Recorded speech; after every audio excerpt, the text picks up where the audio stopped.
Bonjour les enfants, bienvenue sur votre leçon de conjugaison. Alors normalement, si vous avez bien suivi le programme, vous venez de faire l'exercice sur Learning Apps où vous deviez repérer les verbes. J'espère que vous avez réussi. Alors comme vous avez pu le voir en fait dans ces différentes phrases, normalement quand on cherche un verbe, qu'est-ce que c'est un verbe? Un verbe, on vous a toujours dit, c'est une action.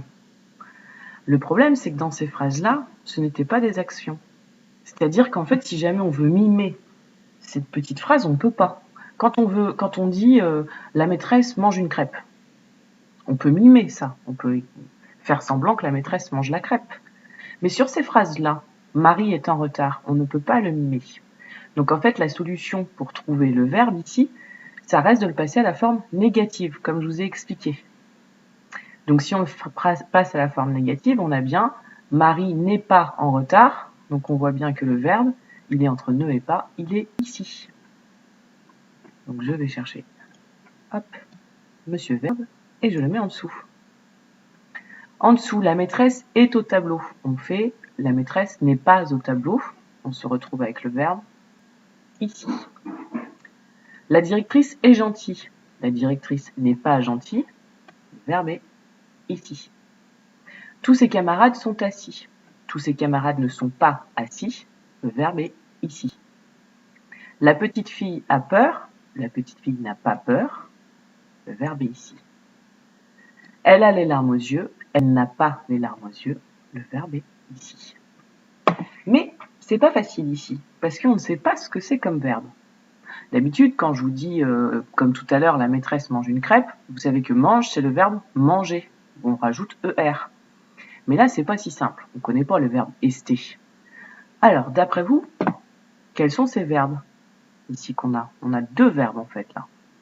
Quels sont ces verbes? Une petite idée? Si on les regarde tous? Alors, je vais vous le dire. Ce sont les verbes être et avoir.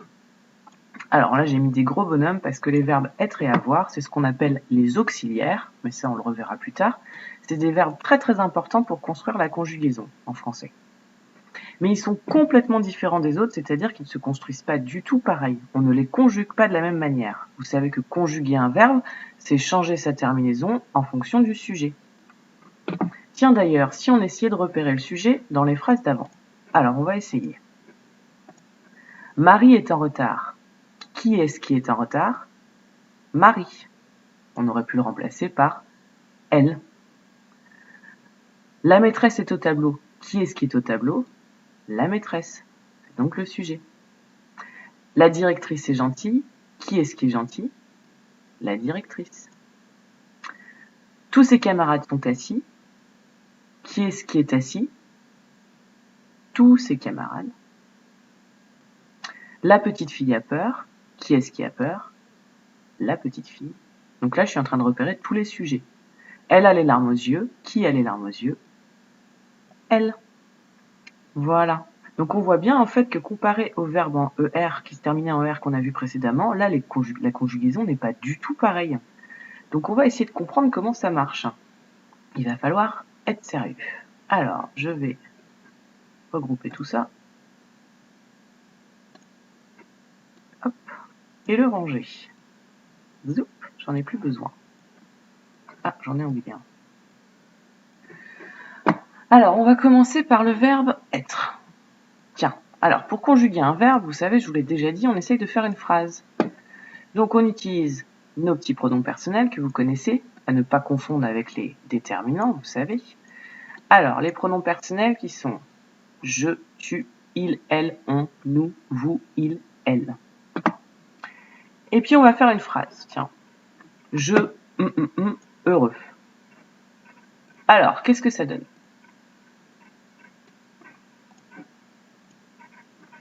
Je vais y arriver. Hop. Je, heureux. On va dire, je suis heureux. Tu, heureux. Tu es heureux. Il, elle, on est heureux. Nous, sommes heureux.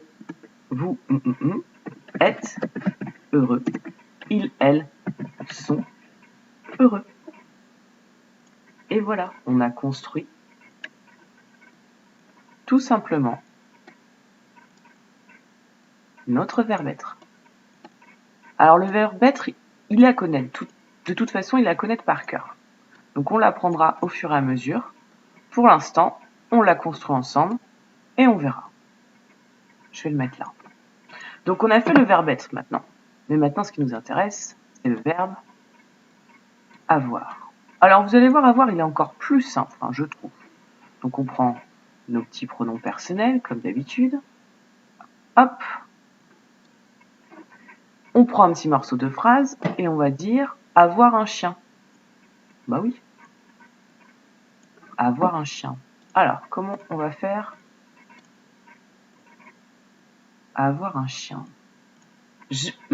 Un chien. C'est j'ai un chien. Tu un chien. Tu as. Il, elle, on a. Nous avons un chien. Vous avez un chien. Et il, elle, ont un chien. Et voilà. Donc on a construit le verbe être et avoir. Alors, je vous laisse les relire une petite minute. Comme ça, vous les aurez en tête. Je ne vous les donne pas pour l'instant en leçon. Vous allez rester sur ce que vous avez vu ici sur la vidéo. Je vous laisse le temps de les relire parce que parfois, quand on met pause, l'image, on ne la voit pas très bien. Donc, je vous laisse une petite minute où vous pouvez les relire. Je vous laisse faire.